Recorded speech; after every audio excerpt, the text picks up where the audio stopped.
She's one of the hottest radio personalities in the country, unafraid to ask the tough questions, informed, engaged, and in touch with what's happening in your neighborhood, across the country, and around the world. Frankie has a big mouth with big name guests, big topics, big ideas, and solutions. Now, here's your host, Frankie Darcell. And welcome to yet another edition of Get This. I'm still getting used to it, and I thank you guys so much for your input relative to the topic. Frankie's got a big mouth. Yes, we talk about the big topics with the big guests. That is the name of the show. Of course, you can find it on the iHeartMedia app, Spotify, the Black Information Network, and of course, our great partners at Real-Time Media and all of its subsidiaries around the country and those incredible newspapers. I am so excited to be with you every 2 weeks. You can also reach me at Frankie Darcell at iHeartMedia.com. If you have a topic or guest that you would like to be on the show, I'd love to hear from you. I am excited. I don't know. This is probably 1,158,000 times that this guest has been on the show, and I cannot have and say enough about him being here to join us. He is the Reverend Dr. Wendell Anthony, the president of the biggest and baddest chapter of the NAACP in Detroit, Michigan, and also the pastor of Fellowship Chapel. Reverend Dr. Wendell Anthony, welcome to Frankie's Got a Big Mouth. Frankie, you got a big, beautiful mouth. Thank you. It's spreading the gospel. I know that's right. From your vantage point, that's the good news, and we appreciate you. And I'm glad to be with you one more again. All right. Always good to have you here. And this is a national conversation. First of all, it's one of the fastest growing podcasts in the country. And so we'll have the audio and, of course, the video. And wherever you watch your podcast, you can also hear it at iHeartRadio as well on the stations across the country. So, Reverend Anthony, we are just a couple of weeks away from huge elections across the country, not only in Michigan, but Pennsylvania. We see what's happening in Ohio. We see what's happening in Georgia as well. You have always been on the forefront of getting out the vote. The Go TV has always been an initiative, and there are all kinds of conversations out there, and we have it every election cycle, Reverend Anthony. Yeah. And we should know by now the importance of getting out to vote. There's no question about it, Frankie. Dr. King reminds us that this is no time for apathy or complacency. This is a time for rigorous and positive action. He said that over 60 years ago. And the fact that we find ourselves now in this quagmire, this conundrum of apathy, as well as this madness that is going all around us in America. Y'all, we at a crossroads. And we either can go this way or that way. We either can go the right way or the wrong way. The wrong way is to set it out. The right way is to fight it out. We didn't come this far just to sit down and to accept what is being put forward on us. I say all the time, Frankie, you've heard me say it, there are people who want to put us back on the plantation. Literally, not figuratively, literally. They think we have arrived. They think we've gotten too much. They think that we are beyond what we should have. And oh, how wrong they are. We are still trying to assume some degree of equity. We're not trying to replace anybody. They come up with this replacement theory. They're talking about the minorities coming up from the southern border. You got a guy like Ron DeSantis in Florida who wants to be president, putting people on a boat and a plane and sending them to Martha's Vineyard in Texas and other places. Now, as a result of Hurricane Ian, where they need $100 billion in Florida, he needs the same people that he sent out to come back and help them clean up. And it's interesting, Frankie, that this guy, DeSantis, along with Rick Scott, who is in fact the senator from Florida, indicated when they had Hurricane Sandy in New York and New Jersey that the federal government should not aid them with $10 billion. They voted no. And now Florida needs $100 billion, and they're sending letters saying everybody need to come in and help Florida. Now, I feel for the people in Florida, but get your political people in order. You right there. I think you based in Pennsylvania, Philadelphia, in that area. You everywhere, Frankie. You there, you in Michigan, you all over. Y'all got a hell of a race in Yeah. Pennsylvania and Philadelphia. You got folk running for Senate and for governor. Yeah. Who are just off the chain. Doug Mastriano wants to be your governor. This guy, if you check his record, he has already indicated that he don't believe in free elections unless he wins. He's talking about a free people platform for everybody but women. Women should have no rights. Women should have no rights to choose what they do with their bodies. He even indicated that the my body, my choice, that's a ridiculous. Absolutely. So he should make more of a decision about what I do with my body. And he and his friends and even his party in some cases had even kicked him out of the house. But he should know better what's better for me than I know what's better for me. Isn't that the highest degree of insult? Every woman should say immediately, no, brother, we can't go with you based on that. And using the term brother lightly. Right, of course, but you know. They know he know what I mean. And so right. I'm saying that, you know, you cannot afford to sit this out. You cannot afford to talk about my vote does not matter. It does matter, because when you don't vote, that gives them a vote. And, you know, the notion that they are trying to suppress the vote and they're trying to make all, which they have done. They've introduced over 400 bills across the country in various states to suppress the right to vote by state legislators who want to override the election. Frankie, if we don't engage, they don't need to engage in. Absolutely. We will suppress ourselves. They can save money because we are not voting. And I'm saying, black men, you have a stake in this. Donald Trump is not your boy. Donald Trump is not your guy. I don't give a damn about you. He will use remember the rally he was having, and that's my black over there. I got a black. Look at the black folk that are around him. He pays them to be a part of that.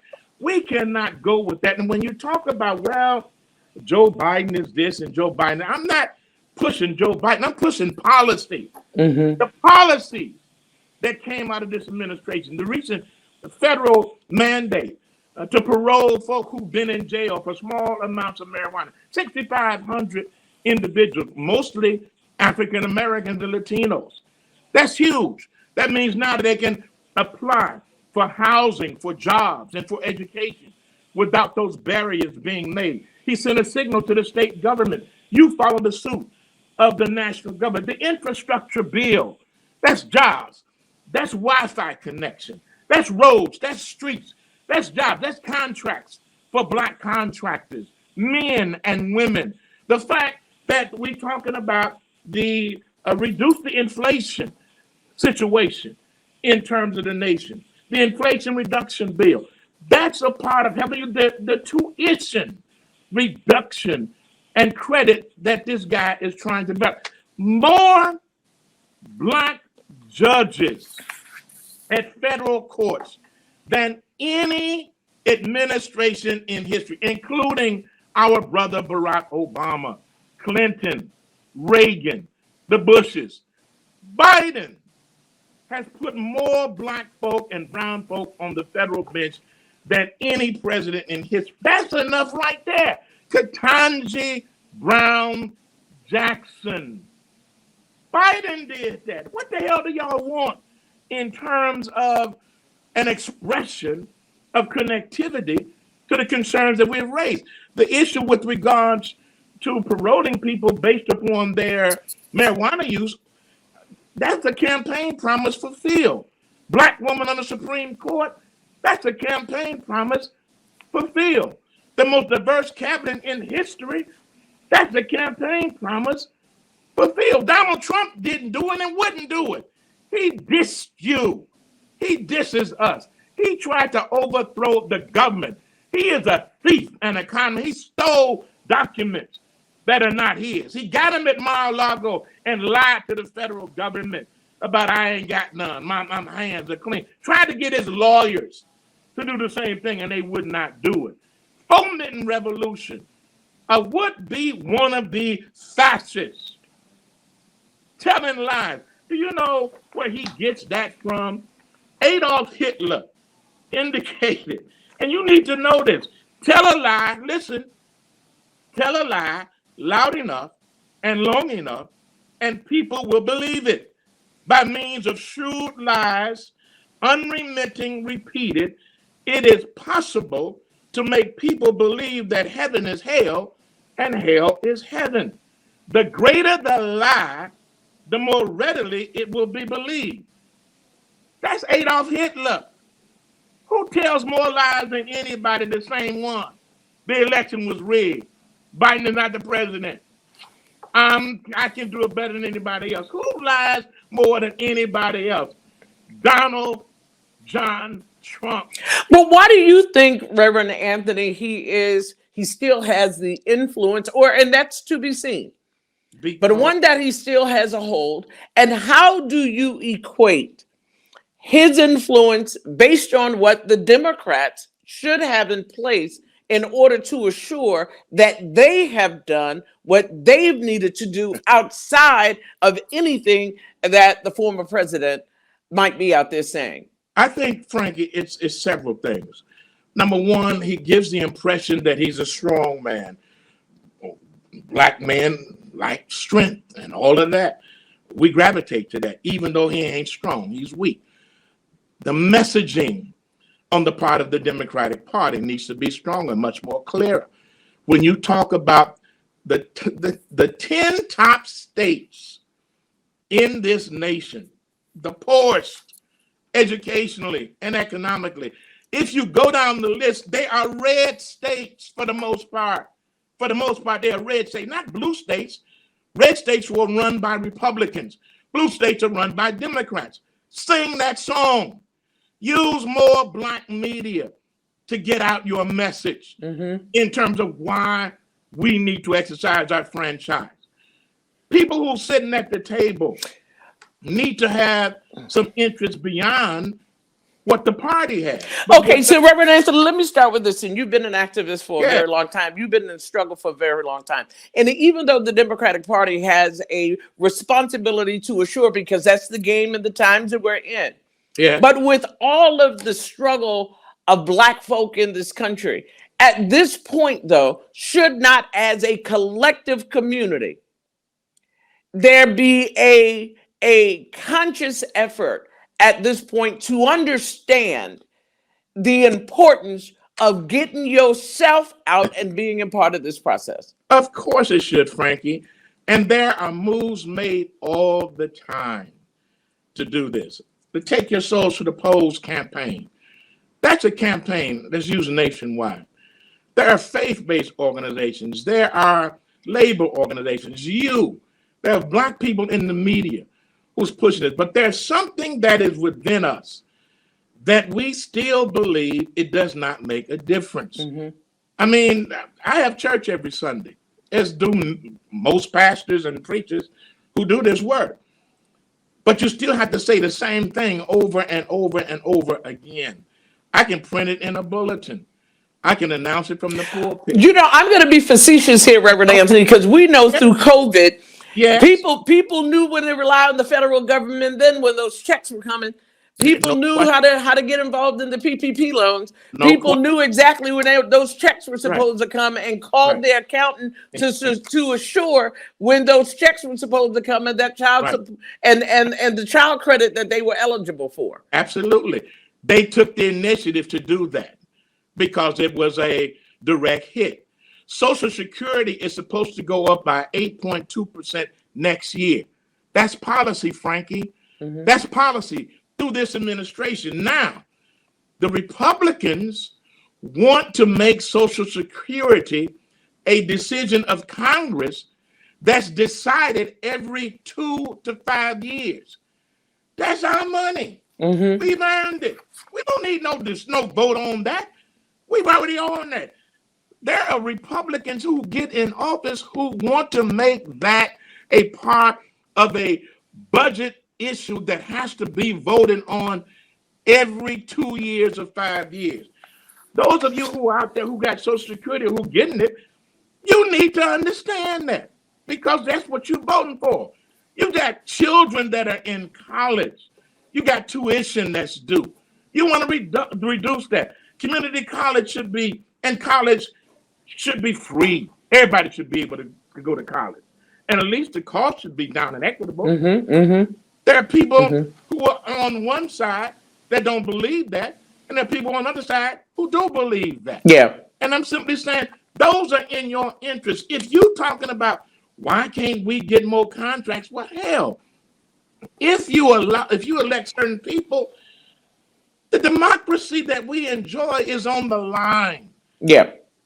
7 out of 10 Republicans in surveys have indicated that they would much rather have a weak or a strong, authoritative leader than a weak, straightforward person who deals with democracy and the truth. Think about that. They think that they would much rather have an authoritative government, one that tells you what to do, one that does not allow what you and I are doing right now, one that would put news columnists and writers and journalists behind the bars if they ain't talking what they want to hear. This guy that's running for governor in Pennsylvania, Mastriano, does not believe in climate change. He does not want to deal with the climate issue. We can see the climate change, and look in Florida, look in California, look at the storms, the tornadoes, the floods, look at the fires, look at the droughts that are occurring. It is evident that it is a climate. He does not believe in it. He says that's ridiculous science. It's popcorn science by pop scientists. That's who you got on the ballot that some of y'all are talking about voting for. Yeah. Let's talk about Georgia for a minute and that Senate race. And then I want to go back and give you a theory on the abortion issue as we talk about the motives of both parties, quite frankly, specifically the Republican Party. But I want to start with the importance, even for those people in Georgia, where you have a race with 2 black men. Do we? Okay, I'll Frank. start there. So we have a race with 2 brothers of color. Okay, and let me just say this: there's no way on God's earth that the race in Georgia should be as close as it is. Herschel Walker has already indicated that he's mentally challenged. He said that out of his own mouth. He has contradicted every position that he has. He has no platform. He has no policy initiatives. He's in the race for one reason, that white Republicans believe they can manipulate him and direct him. That's why Rick Scott and Tom Cotton came to Georgia to campaign for Herschel Walker. That's why Ted Cruz, that's why Donald Trump, that's why Mitch McConnell, and all of them are putting money in the race in Georgia to beat Raphael Warnock. They cannot control Raphael Warnock. Raphael Warnock has policy initiatives. He can think. He ain't crazy.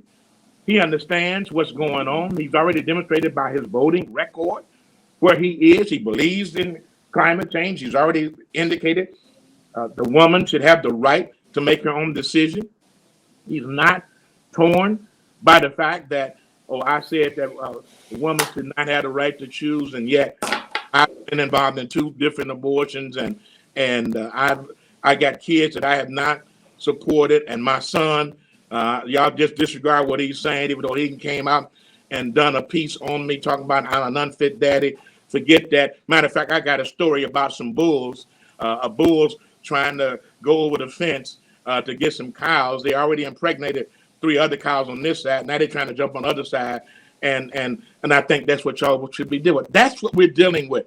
That says more about the people in Georgia who are concerned about electing a Herschel Walker than it does about the extraordinary qualifications of a Raphael Warnock, who is the senator currently.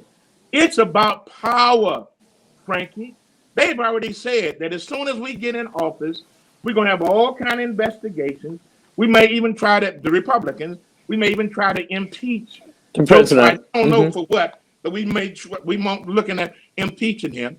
We're going to have all kind of investigations going on. We're going to stop the January 6th commission, which we supported initially because we know that Trump caused the riot and was behind the insurrectionists on January 6th. But we're going to change all of that. So this race, along with some others, the race in Pennsylvania between Fetterman and Oz, could possibly determine the outcome as to who controls the Senate. I'd rather have a John Fetterman who's had a stroke than a Mehmet Oz who was going to choke us to death when it comes to policies regarding the quality of life for our people in this country. So we're going to talk about motive as well. So I want to give you this theory just really quickly when we talk about even the abortion issue. We know, and it has been the case for the last 20 so years. Reverend Anthony, follow me on this theory that I have.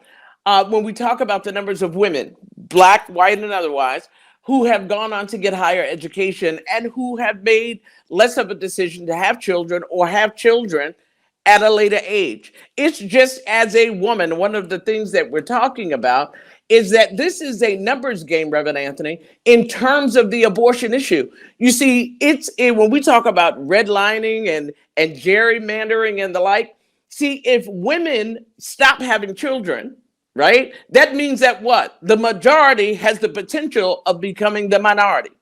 There are more Asians in terms of population based on this last census. Asians is the largest growing population. Hispanics is the second largest growing population. And then you look at African Americans. The threat to some white males in this country is that they will then become the minority.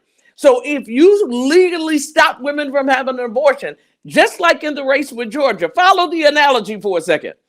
They could care less what Herschel Walker goes to Washington to do. We will tell you what to do. Just raise your hand and you need to vote the way that we tell you to vote. It will be no different for the same individuals who will say, we don't want you to have an abortion, but we won't give you the resources if you choose to have a child and you can't feed it. You can't house it. You can't care for it. We just need the numbers that we don't become the minority. See, if white women in this country continue on the track that they're going to become higher educated and become less married and less children, the threat of becoming a minority is greater for the majority who run this country today. That is my idea of why they care so much about this abortion issue and how they can control the population. So the question for you as well becomes the motivation on issues like abortion and gerrymandering and the like. Well, Frankie, you didn't really need me on the program today. It's just numbers. Basically, you're connecting the dots. The whole rationale for the U.S. Supreme Court to reverse the precedent of Roe versus Wade can find its connection in part of what you said. This has been planned for years. They know the way the population has changed, the demographic. Black people, brown people are threatening to be the majority in this country in the next 10, 20 years. That intimidates folks. They believe that in some cases we're going to do to them what they have done to us. That's never been the case. We ain't interested in doing that. It's about power and authority and control.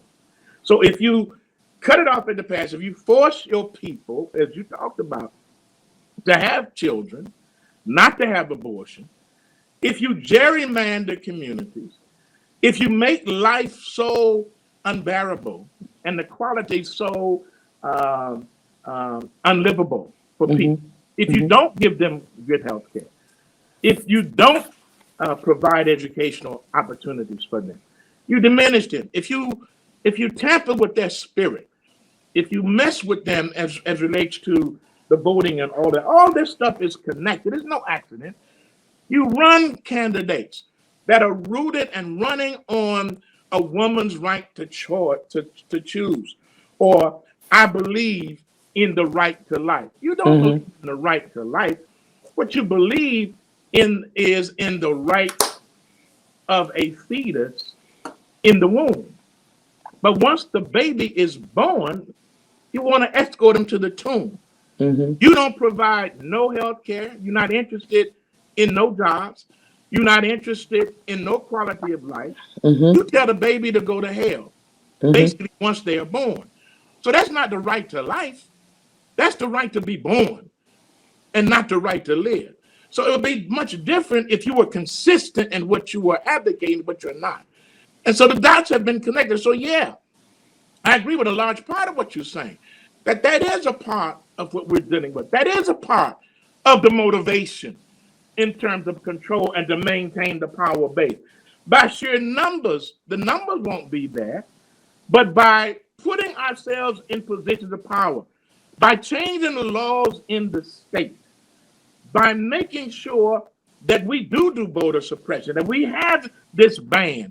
That's why Lindsey Graham is putting forth a federal ban, not just a state ban, a federal ban of abortions.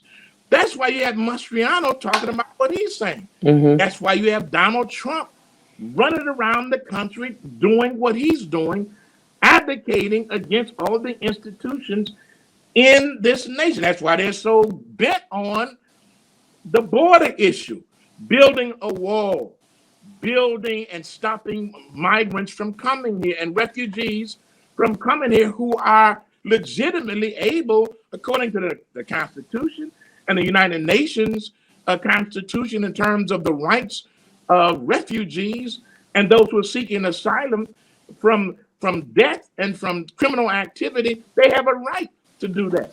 And so, yes, you are pointing out something that's real. People don't want to acknowledge it, but that's underlying all of this. Frankly, it's about power. It's about maintaining control.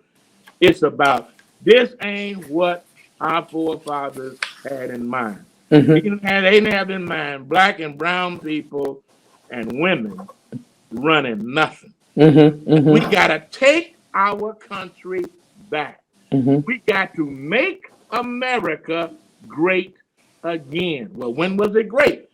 When white men control everything coming down the pipe. So, Reverend Anthony, as we get ready to close in the next 4.5 minutes, I want to give you the opportunity, and clearly you've covered a lot.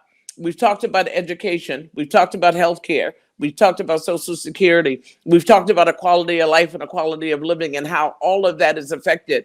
And all politics are local politics that connect nationally. In closing, what is it that you want to say to everyone that is watching, quite frankly, around the country? And, Reverend Anthony, I would be remiss if I did not talk about the chaos and these individuals in the interest of fairness, where you have 3 people, brown people, 4, actually the union representative in that city council debacle from the recorded tape a year ago, and the 3 individuals who refused to step down from the Los Angeles City Council. They're Democrats. Yes. They're brown people. Yes. Talking about black folk. Yes. I would be remiss if not asking you, in the interest of this conversation, talking about Democrat, Republican, these individuals are Democrats. What is your thought on that issue and what's happening in Los Angeles? I say what Dr. King said years ago. He said that there are Negroes and colored people throughout this nation and in every race that are so bent down, that are so backwards, that are so corrupt within their spirit, that they don't know the difference between the necessity to continue to fight for freedom and to do what is right, as opposed to doing that which is wrong and to submit to the right. Mm-hmm. And unfortunately, when you talk about LA and black people and brown people who are dissing us, you got a lot of that. You got Kanye West, who talk about white lives matter. Hell, we know white lives matter, Kanye. All lives matter, but they don't matter equally. That's why black people have to stand up and say black lives matter. And that's not from no genius. That's from somebody who has some mental, psychological issues, which has already been demonstrated. And they've been highlighted since his mama died. And y'all buying his music and talking about how much of a genius he is. That ain't no genius. He playing y'all. And the fact that we have people that do not understand the issues that we face or do not appreciate the fact that all is not well in America. And that whoever said, sticks and stones don't break my bones, will break my bones, but words never hurt me. That's the biggest lie I've ever been told. Words make a difference. How you think and how you articulate makes a difference. When you're in leadership, you cannot afford to have impunity in your description and illustration of other people. You are a leader. You set a tone. You establish the way people feel and how they move. And so you have a responsibility and you have accountability. You must be held accountable for what you say and for what you do. Mm-hmm. And for people, let me just close with this. People don't think this stuff matters to them. I'll just say this. There was a German theologian named Martin Niemöller who during World War II, when Nazis and Hitler were coming after the Jews, he wrote a piece that's lived in history that we all remember from his words. He said very simply that first they came for the socialists, and I did not speak out because I was not a socialist. Then they came for the trade unionists, the laborers, and I did not speak out because I was not a trade unionist. Then they came for the Jews, and I did not speak out because I was not a Jew. Then they came for me, and there was nobody left to speak for me. This is madness. Don't wait until it's too late. Our democracy is on the chopping block. Our freedom is not free. Your vote is your power. If you don't use it, you will lose it. Black people, you have a stake in this. White people, you have a stake in this. Whether you're in Philadelphia, Detroit, New York, California, your butt is on the line, literally and figuratively.